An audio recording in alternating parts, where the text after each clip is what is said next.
ito'y naririto, sa inyo ay nakaharap. Sa tulaing di umano ako raw po ay bibigkas. Bagaman po hindi sanay sa paghabi nitong tula ang lingkod yung isang hamak.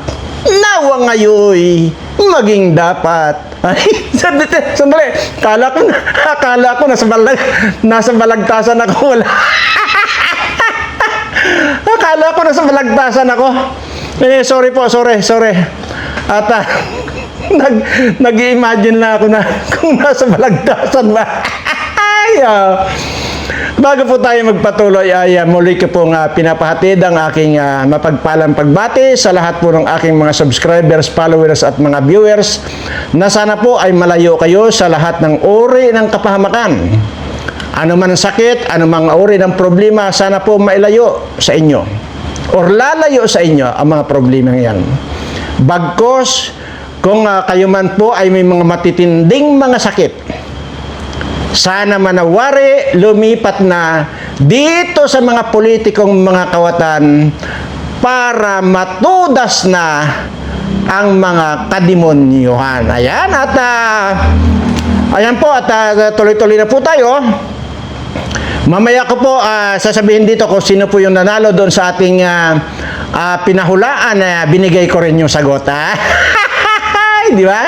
Nagpahula ako, pero ako rin ang nagbigay ng sagot. Ang nakakalungkot nga lamang po, binigay ko na lahat ang sagot, iba pa rin yung sinagot. Talagang iba talaga yung mga Pilipino. Di ba ba? Anyway, sige po, seryoso na po tayo. At wala na po ako itatapik. Dahil nakakahilo na po nakakahilo ng manood doon sa mga balita, nakakahilo ng tingnan. Ultimo pong tingnan niya yung mga lumalabas ng mga balita, parang ayoko nang tingnan. Talagang wala na, nakakahilo na.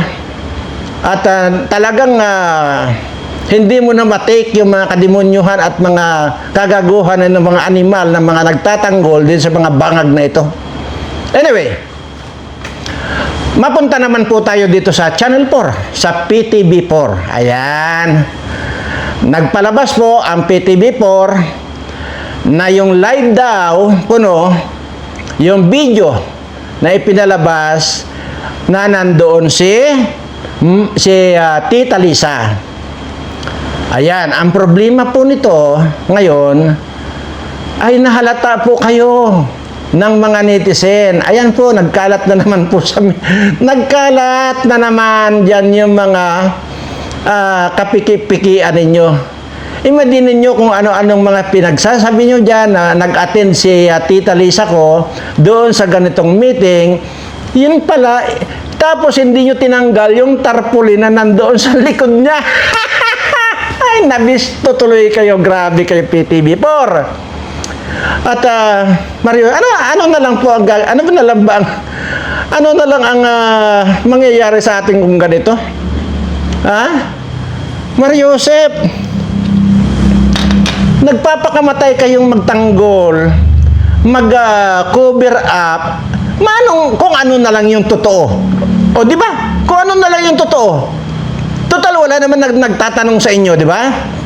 PTV4. Manahimik na lang po sana kayo. Mas maganda pa. Kisa naman, magpapalabas kayo ng pike na di umano ang Tita Lisa ko nandoon sa ganung parte, yung pala, noong pang panahon pa ng mga bangag, yung mga video na yon na pinalabas niyo. Ayan tuloy, nabisto kayo. Di ba? Siguro suggest ko lang sa inyo, manahimik na lang kayo. Ikaw rin na Claire Castro na para kang ibon, pag nagsalita para kang parot. Palagay ko na lang, kung lalo na kung wala kang alam, yan tuloy, pinagmukha ka ni Sasrugando Sasot na ingot ka. Di ba? Ang sinasabi mo kung ano-ano, ayan, nandiyan naman po yun. Basta masasabi ko lang, nagmukha kang ingot, nagmukha kang bugok. Yan ang sinasabi ko. Makapagdaldal lang, Mali pa ang sinasabi. Abogagang Lucrecia. Ay, Mariosep. Yan, magkakasakwa na lang kayo. Imagine mo, ikaw rin nagsabi na nung nakaraang Lunes pa, bumalik dyan si Tita Lisa ko, pero wala naman pala. Kasi unang-una, kung talagang nandyan, di ba, ang Tita Lisa ko, dapat yan, dyan sa press conference, nandyan, dapat. Yun ang totoo. Since wala namang unang-una ito ang masabi ko sa inyo. PTV4 at saka dito kay Lucrecia, kay Lucaret na Lokring. Ayan.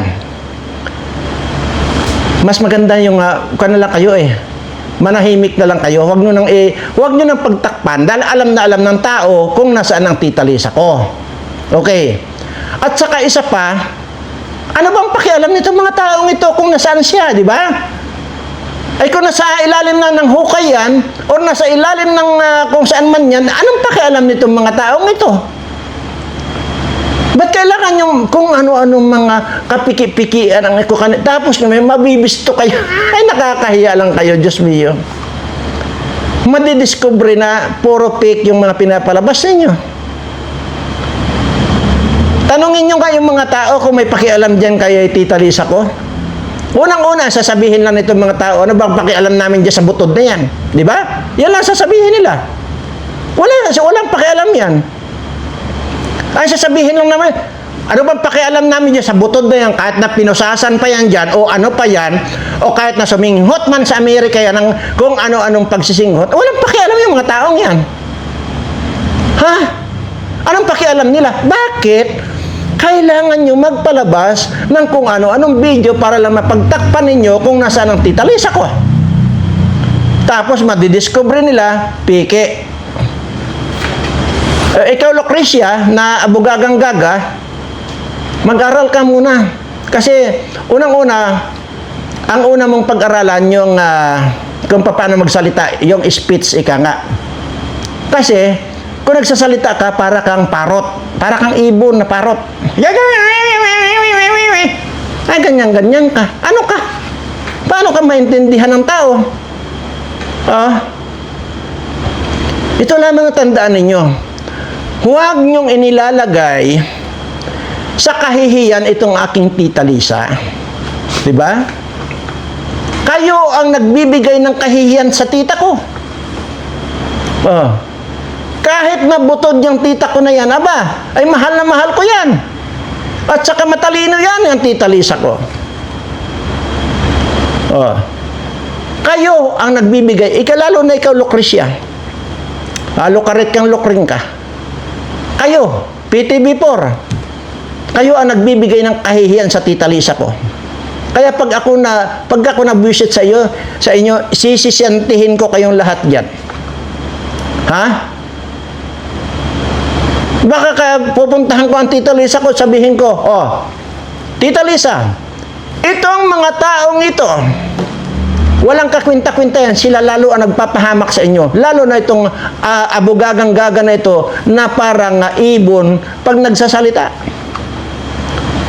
Hindi niya alam kung paano niyang sabihin. Natataranta siya, nauutal siya, magsabi na nandito ka na raw, nakabalik ka na raw dito sa Pilipinas. So, hindi niya inisip yung baliktad. Yung pwedeng sabihin ng mga netizen. Di ba't hinahamon kayo? Di palabas nyo. Di ba? Kaya ikaw, Tita Lisa, tanggalin mo ito sa Lucrecia na ito. Wala kang mapapala dyan. Wala kang mapapala dyan. Grabe. Itong PTV4. Tita Lisa, sabi ko sa inyo, i-terminate mo na yan. Dalagang ko na ito. Sila magpapahamak sa iyo. Kaganda-ganda nitong aking Tita Lisa. Pinapahamak nyo, ginagawa nyo parang sinasabi ng mga netizen na butod nga daw ito. Lalo nyong ginagawang butod itong aking Tita Lisa. Ayan. Ito pa. Nagsalita na naman ito, nag-post na naman itong si Tanda na Enrile na ito. Tingnan nyo itong kakuanan nito si Enrile. 100 years old pa lang yan. Tingnan mo. Bangingi na kapag ka nagsasalita na isang kilometro ang agwat bago niya masundan yung sinasabi niya. Kaya dinaan niya ngayon sa post sa social media na may pinapasaringan. Kung hindi ko pa alam sa iyo, Enrile, nahimod tumbong ka rin kay Duterte nung panahon ni Duterte. Tapos ngayon kung ano-ano mga pasaring ang ginagawa nyo. Imagine mo, tingnan mo, 100 years old ka pa lang, tingnan mo itsuran mo, para kang isinumpa. O tingnan mo ako, 176 years old ko na, ito ang itsura ko. Nakikipaglaban pa ng basagan ng mukha dito sa mga kawatan ng mga politikong ito. 176. Ikaw 100 ka pa lang, tingnan mo itsuran mo. Ay mamamatay ka na. Pero wag naman.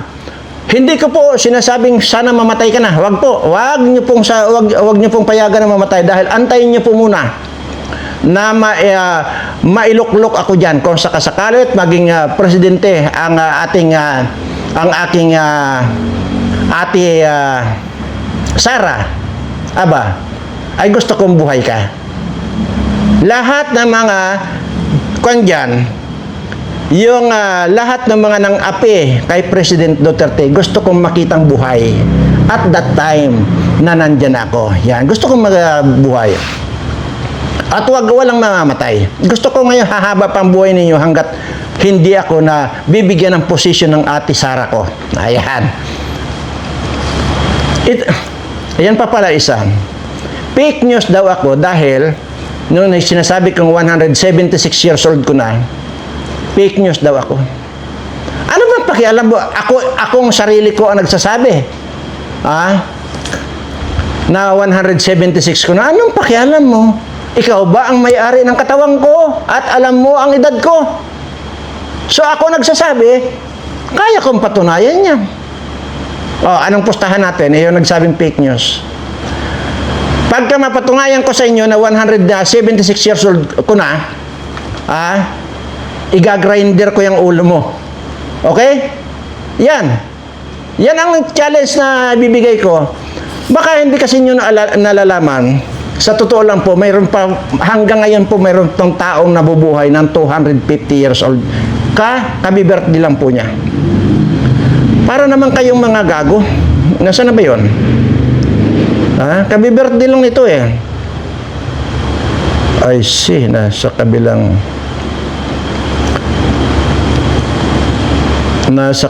cellphone yata. Okay, dito sa ginagamit kong cellphone yung tao na 250 years old na siya. Kaya gusto ko lang po sanang ipakita sa inyo na may mga nabubuhay pa pong ganun ang edad. Kagaya ko, 176 ko na, pero ganito pa rin ang itsura ko. Pinipilahan ng mga gustong manligaw sa akin. Ito si Enrile, 100 years old lang yan. Ang pumipila dyan, mga langaw na. At yung mga uod na gusto nang lamunin siya. Yan yun. Pero ako, naggagandahan. May mga artista. Akala nga ng iba, sinabi ko na po yan. Akala nga ng iba, di yung mga pila dito, akala hingi ng ayuda. Pero hindi. Yun po yung gustong-gustong makadaupang palad ako. Di ba? Mayroon nga pong kwan dyan eh. Mayroon nga po nag-comment dyan kahapon na video natin na tulungan na raw ako ng mga sino yung nabanggit niya. Kasi kawawa naman daw ako dahil pinipilahan. Opo. Ganun po ako. Imaginin mo. 176 ko. Makikipagbasagan pa ng mukha. Ay wala naman silang babasagin dito dahil basag na yung mukha ko eh. Ayan Pero makikipagbasagan ako basta ito sa mga kawatan. Itong mga politiko mga kawatan dyan. Nako. Sige nga po, iparating nyo nga po dito sa mga politiko mga kawatan. Itong hamon ko sa kanila. Gusto ko po diyan tayo sa kwan. Tapos mayroon tayong kukuning mga international media. para tingnan natin kung paano kung basagin, gilingin ang ulo ng mga ito sa pamamagitan ng mga palad ko. At saka isa pa ha, hindi lang yon. 10 seconds lang, hindi po minuto ha, 10 seconds lang ang ibibigay ko dito sa mga kawatan na ito. Pag hindi ko nalagutan ng hininga yung mga yan, talo ako. Ganun po. O yan. Kaya ikaw, Enrile, huwag ka na lang sumali. Huwag ka na lang sumausaw ng sumausaw. Total naman. Total wala ka naman pakinabang na sa bayan. Kundi ang pakinabang mo na lang ngayon, yung patuloy kang tumatanggap ng sweldo, ng pira ng bayan, na wala ka namang ginagawa dyan, nag-aantay ka na lang ng kamatayan mo. Huwag ka na lang sali-sali dyan, itikom mo na yung bibig mo. Total naman, ang hirap-hirap ng bumukay ang bibig mo. Kasi, yan yung, imagine, sabi ko nga 100 years old lang para nang, kasi ganyan po yung mga isinumpa. Oh, ako naman, 175 ko, ganito ang itsura ko, ako naman yung pinagpala. Ganyan po. Kaya sinasabi ko, I advise you, Enrile, na tigilan mo na. Baka maungkat pa lahat ng ikaw ang lumamon lahat ng mga kahoy sa Cagayan at kahoy sa Samar. Baka maungkat pa yan. Ha? Ng pamilya mo, ikaw mismo ang lumamon. Ewan ko kung saan mo siniksik yung mga kahoy, mga lumber na yan, yung mga puno ng kahoy dyan sa Cagayan at Samar, ewan ko kung saan mo siniksik. Baka mamaya, pag nalaman pa nila, kinuyog ka pa nila dyan, pitikin lang yung mga bunganga mo na yan, ay ewan ko na lang sa iyo. Gusto ko po mabuhay ka pa hanggat wala ako sa posisyon. Lahat ng mga kawatan, gusto ko munang mabuhay kayong lahat. At magkikita tayong lahat, magkukumustahan, at magkakahuntahan. Ika nga. Yan. Anyway.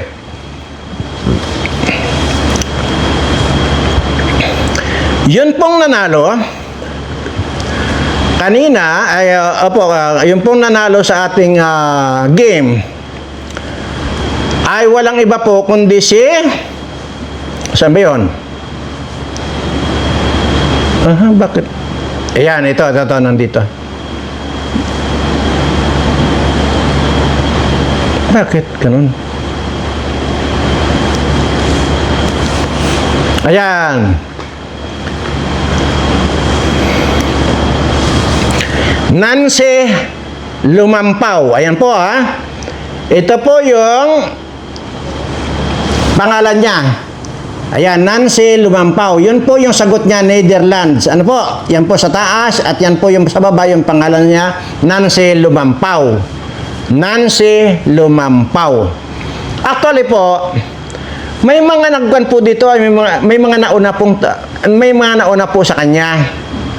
May nauna pong sumagot na Netherlands, pero mali naman ang spelling. Dapat sana yun ang nanalo. Mayroon naman nauna sa kanya na ang sagot ay Villamor Erbis daw. Sinabi ko na nga sa inyo, sagot Netherlands bakit ngayon ay ang isasagot ninyo ay Villamor Erbis?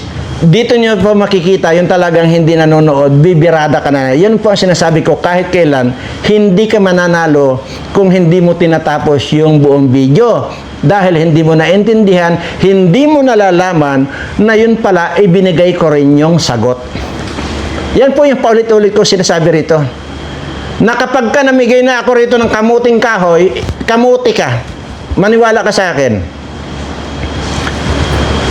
Kaya sinasabi ko po dito, minumotivate ko na kayo na panoorin nyo ng buo itong video ko. Dahil dito, kahit walang kakwinta-kwinta itong video ko, dito, pwede kayong maging milyonaryo. Pwedeng mabago ang buhay ninyo. Yun lang sinasabi ko rito. Pero paano mabago ang buhay ninyo? Kagaya nito. Nagpahula ako. Saan dinala si President Duterte?